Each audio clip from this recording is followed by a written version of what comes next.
राजस्थान के भीलवाड़ा का नरसिंहपुरा गांव। तारीख थी 2 अगस्त 2023 और वक्त शाम के 4 बजे। एक वीरान खेत में दो लड़के 17 साल की एक लड़की को उसके पैरों से घसीट रहे थे। लड़की के निचले शरीर पर कोई कपड़ा नहीं था, ऊपरी हिस्से के कपड़े भी कटे फटे थे जिनसे खून रिस रहा था। वो लड़की लगातार चीख रही थी, चिल्ला रही थी कि मुझे छोड़ दो, मुझे घर जाने दो। तभी एक लड़के ने लाठी उठाई और लड़की के सर पर पूरी ताकत से लाठी दे मारी, जिसके बाद वो लड़की बिल्कुल शांत हो गई। उसका चीखना चिल्लाना बंद हो गया। करीब 100 मीटर चलने के बाद वे खेत के किनारे पहुंचे। खेत के किनारे पर ही लकड़ी से कोयला बनाने वाली 5 भट्टियां थी। उन दोनों लड़कों ने लड़की को उठाया और एक भट्टी में डालकर पेट्रोल छिड़का, फिर माचिस जलाई और भट्टी का दरवाजा बंद कर दिया। लड़की तड़पने लगी, आग की लपटों से उसकी चमड़ियां झुलसने लगी और वो दोनों लड़के वहीं भट्टी के पास बैठकर तमाशा देख रहे थे।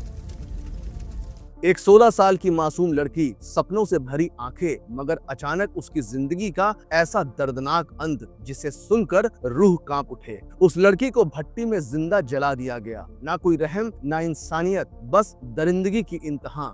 आज आपको सुनाने जा रहा हूं एक ऐसी सच्चाई जो इंसानियत के नाम पर कलंक है। बात 2 अगस्त 2023 की है। राजस्थान भीलवाड़ा के नरसिंहपुरा गांव की रहने वाली सुमन को उसकी मां ने खेत में जाके बकरी चराने को बोला। वैसे तो बकरी चराने का काम सुमन के पिता ही करते थे, लेकिन उस दिन सुमन के पिता को किसी जरूरी काम से बाहर जाना था, इसलिए सुमन की मां ने बकरी चराने के लिए सुमन को बोल दिया। दोपहर का वक्त था। सुमन अपने पिता के साथ बकरियां लेकर खेत की तरफ निकल गई। इसके बाद सुमन के पिता उसे खेत में छोड़कर अपने काम से निकल गए। पिता के जाने के बाद सुमन खेत में बकरियां चराने लगी। शाम हो चुकी थी, लेकिन सुमन अभी तक घर नहीं पहुंची। सुमन की मां को उसकी चिंता होने लगी। शाम 6 बजने के बाद भी जब सुमन घर नहीं लौटी, तब सुमन की मां महावीर के साथ अपनी बेटी को ढूंढने निकल गई। महावीर सुमन का चचेरा भाई था। वो महाराष्ट्र के नासिक में कैटरिंग का काम करता था और कुछ महीने पहले ही गांव आया था। जब सुमन की मां अपनी बेटी को ढूंढने खेत की तरफ जा रही थी, तब उन्हें रास्ते में उनके गांव के ही रहने वाले 2 भाई कालू और कान्हा मिले। कालू और कान्हा के साथ वो बकरियां भी थीं जिन्हें सुमन चराने के लिए खेतों में गई थी। सुमन की मां पहचान गई कि ये तो हमारी बकरियां हैं। सुमन की मां ने कालू और कान्हा से अपनी बेटी सुमन के बारे में पूछा और ये भी पूछा कि उन्हें वो बकरियां कहाँ मिली। कालू और कान्हा को सुमन के बारे में तो कुछ नहीं पता था, लेकिन उन्हें वो बकरियां खेतों के बाहर मिली थी। कालू ने सुमन की मां को बताया कि हमें लगा कि बकरियां गाँव वालों की है, रास्ता भटक गई है, इसलिए गाँव वालों को दे जा रहे थे। कालू और कान्हा वो बकरियां सुमन की मां को देकर वहां से निकल गए। उनके जाने के बाद सुमन की मां और उसका चचेरा भाई महावीर काफी देर तक सुमन को खेतों में ढूंढ रहे थे। हर तरफ आवाज लगा रहे थे, लेकिन सुमन का कहीं कुछ पता ना चला। सुमन की मां और महावीर थक हार कर घर वापस आ गए। सुमन के पिता भी घर वापस आ चुके थे। जब देर रात तक सुमन का कहीं कुछ पता ना चला, तब सुमन के पिता अपनी बेटी की गुमशुदगी की रिपोर्ट दर्ज कराने पुलिस स्टेशन जा रहे थे, लेकिन सुमन की मां ने उन्हें थाने जाने से रोक दिया और कहा कि उन्हें एक बार फिर से सुमन को खेत में चलकर ढूंढना चाहिए। शायद सुमन रास्ता भटक कर किसी दूसरे गांव चली गई हो। इसके बाद रात के तकरीबन 1 बजे सुमन के पिता, उसकी मां और चचेरा भाई महावीर एक बार फिर से सुमन को ढूंढने खेत की तरफ गए। खेत के किनारे पर ही लकड़ी से कोयला बनाने वाली 5 भट्टियां थी। जब सुमन का परिवार उस खेत में उसे ढूंढ रहा था, तब उन्होंने ध्यान दिया कि उन 5 में से एक भट्टी के अंदर आग धधक रही है। यह देखकर सुमन के भाई महावीर को थोड़ा अजीब लगा। वो सोचने लगा कि बारिश के मौसम में तो ये भट्टियां बंद रहती हैं, फिर इतनी रात गए भट्टी क्यों जल रही है, वो भी सिर्फ एक। भट्टी के पास में ही कुछ तंबू गड़े हुए थे जिनमें कालबेलियों का परिवार रहता था। दरअसल कालबेलिया एक इंडियन ट्राइब है। इस ट्राइब के लोग ज्यादातर राजस्थान में पाए जाते हैं। इस कम्युनिटी के लोग सांप पकड़ने और उन्हें पालने का बिजनेस करते हैं। सुमन का परिवार तंबू के करीब पहुंचा। चूंकि रात ज्यादा हो चुकी थी, इसलिए लोग तंबू के अंदर सो रहे थे। जब महावीर ने आवाज लगाई, तब तंबू के अंदर से कालू निकलकर बाहर आया। ये वही आदमी था जिसने सुमन की मां को उनकी बकरियां लौटाई थी। सुमन की मां ने एक बार फिर से अपनी बेटी के बारे में पूछा, लेकिन कालू को सुमन के बारे में कुछ नहीं पता था। सुमन के भाई महावीर ने कालू से सवाल किया कि इतनी रात खेत गए भट्टी क्यों जल रही है। कालू ने उन्हें बताया कि वो भट्टी उसकी नहीं बल्कि उसके पड़ोसी संजय की है। जब महावीर उस जलती हुई भट्टी के करीब पहुंचा तब उसे भट्टी से मांस जलने की बदबू महसूस हुई। महावीर को कुछ शक हुआ। उसने पास में पड़े बांस के डंडे को उठाया और उस डंडे से भट्टी को खोदकर चेक करने लगा कि आखिर किस चीज की जलने की बदबू आ रही है। अचानक उसे भट्टी के अंदर कुछ चमकीला सा दिखा। उस चमकीली चीज को महावीर ने डंडे से बाहर निकाला। जैसे ही वो चमकीली चीज बाहर आई, महावीर ने देखा कि वो एक चांदी का कड़ा है। महावीर ने वो कड़ा अपनी चाची यानी सुमन की माँ को दिखाया। वो चांदी का कड़ा देखते ही सुमन की माँ चीख पड़ी, ये तो सुमन का कड़ा है। सुमन की माँ चिल्लाने लगी कि ये कड़ा यहाँ कैसे आया। सुमन के माँ बाप को लगा कि कहीं उनकी बेटी को किसी ने भट्टी में जला तो नहीं दिया। महावीर ने उन्हें समझाया कि शायद ये कड़ा किसी और का होगा। महावीर ने एक बार फिर से डंडा उठाया और भट्टी को खोदना शुरू किया और इस बार भट्टी के अंदर से कुछ ऐसा मिला जिसे देखने के बाद सुमन के परिवार का कलेजा कांप गया। जब दूसरी बार महावीर ने भट्टी में डंडा खोदना शुरू किया तब इस बार उसे एक जले हुए हाथ का टुकड़ा मिला। उस हाथ के टुकड़े को देखते ही महावीर चीख उठा क्योंकि उसने पहचान लिया था कि वो हाथ का टुकड़ा उसकी बहन सुमन का था। सुमन का जला हुआ हाथ और कड़ा मिलने के बाद सुमन का परिवार चीखते चिल्लाते हुए गांव के प्रधान के पास पहुंचा। सुमन के माँ बाप ने प्रधान को बताया कि किसी ने उनकी बेटी को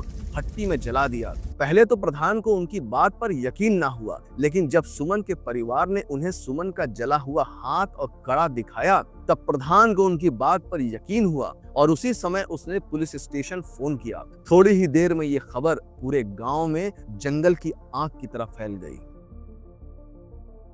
अगले दिन पुलिस भट्टी के पास पहुंची। पीछे पीछे गांव वालों की भीड़ भी पहुंच गई। वहां कुल 5 भट्टियां थीं, जिनमें से 4 भट्टियां बंद थीं और एक भट्टी जिसमें आग लगी थी उसका दरवाजा खुला था। भट्टी की आग तो बुझ चुकी थी लेकिन उसकी दीवारें अब भी गर्म थीं। डीएसपी श्याम सुंदर इस केस की जांच कर रहे थे। सुमन के परिवार ने डीएसपी को बताया कि कल रात जब वो सुमन को ढूंढते हुए यहाँ आए थे तब उन्हें भट्टी के अंदर से सुमन का जला हुआ हाथ और कड़ा मिला था। महावीर ने डीएसपी श्याम सुंदर को वो कड़ा और सुमन का जला हुआ हाथ भी दिखाया। डीएसपी श्याम सुंदर ने सुमन के परिवार से सवाल किया कि वो इतने यकीन से कैसे कह सकते हैं कि वो कड़ा सुमन का ही है। सुमन की मां ने उन्हें बताया कि महीने भर पहले ही ये कड़ा उन्होंने अपनी बेटी को दिया था। भट्टी के पास पुलिस, फॉरेंसिक टीम और पूरा गांव इकट्ठा था। डीएसपी श्याम सुंदर ने कड़क आवाज में पूछा कि ये जल रही भट्टी किसकी है। भीड़ में खड़े कालू और उसके भाई कान्हा ने बताया कि ये भट्टी उनके पड़ोसी संजय की है। पुलिस कालू के पड़ोसी संजय को अरेस्ट करके थाने लेकर गई और उससे पूछताछ शुरू की।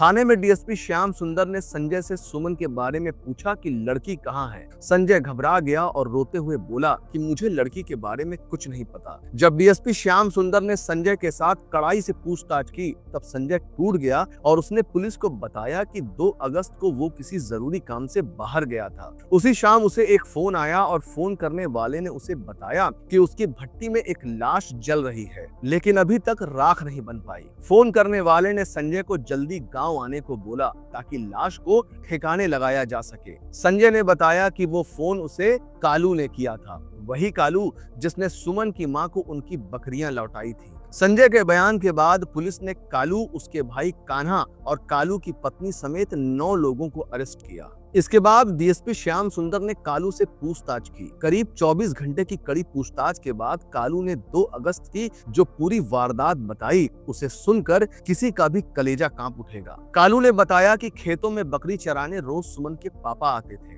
लेकिन 2 अगस्त को सुमन अपने पापा के साथ बकरी चराने खेत में आई। कालू ने बताया कि सुमन के पापा के जाने के बाद सुमन वहां अकेली थी। खेत में सुमन को अकेला देखकर उसकी नीयत खराब हो गई। उसने सुमन को पकड़ा और उसके साथ जबरदस्ती करने लगा। जब सुमन चिल्लाने लगी तब कालू ने दुपट्टे से उसका मुंह बांध दिया और खेत के किनारे ले जाके उसके साथ रेप किया। कुछ ही देर में कालू का भाई कान्हा भी वहां आ गया। फिर उसने भी सुमन का रेप किया। सुमन बेहोश हो चुकी थी। बेहोश होने के बाद कालू ने फिर से उसका रेप किया। जब सुमन को को होश आया तब दोनों भाइयों ने उसे धमकी दी कि अगर किसी को कुछ बताया तो जान से मार देंगे। लेकिन सुमन नहीं मानी और वो उन दोनों भाइयों की काली करतूत गांव वालों को बताने के लिए वहां से भागने लगी। इससे पहले कि सुमन वहां से निकलती, कालू के भाई कान्हा ने उसके सर पर जोर से डंडा मारा। सुमन उसी जगह गिर गई। इसके बाद कालू और कान्हा उसे घसीटकर खेत के किनारे बने तंबू के अंदर ले गए, जहां कालू और कान्हा रहते थे।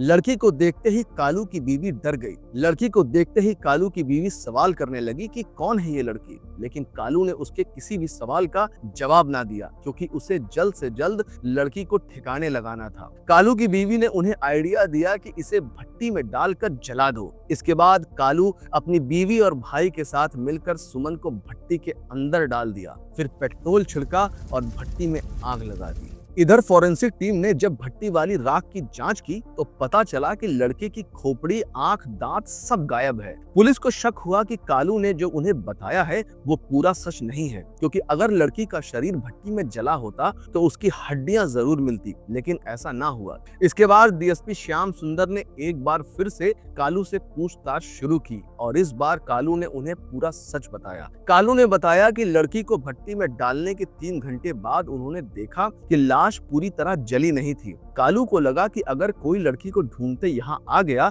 तो उनका सच सामने आ जाएगा, इसलिए उसने फावड़े से लाश के टुकड़े टुकड़े किए और बोरी में भरकर नहर में बहा दिया। जब पुलिस ने नहर के पास तलाशी की तब उन्हें वो बोरी मिल गई जिसमें सुमन की बॉडी के टुकड़े थे। पुलिस ने उसे पोस्टमार्टम के लिए भेज दिया। 4 अगस्त 2023 रात के 1 बजे डॉक्टर की टीम ने लाश के टुकड़ों का पोस्टमार्टम करना शुरू किया। कुल 20 टुकड़ों में लाश थी। डॉक्टरों ने एक एक टुकड़े को जोड़ना शुरू किया, सिर से लेकर पैर तक, ठीक उसी तरह जैसे कोई कागज पर इंसानी शरीर का ढांचा बनाता है। जले हुए बालों में एक हेयर क्लिप चिपकी हुई थी और नाक में नथ थी। सुमन की मां ने पहचान लिया कि वो हेयर क्लिप और नाक की नथ उनकी बेटी सुमन की ही है। पोस्टमार्टम रिपोर्ट से साफ हो चुका था कि बोरियों में मिली लाश सुमन की ही है। अब पुलिस को ये साबित करना था कि कालू और कान्हा ने सुमन के साथ गैंग रेप किया था। डीएसपी श्याम सुंदर ने फौरन कालू और कान्हा को पेनाइल स्वैब टेस्ट के लिए भेज दिया। यह टेस्ट रेप की घटना के 48 से 72 घंटे के अंदर किया जाता है।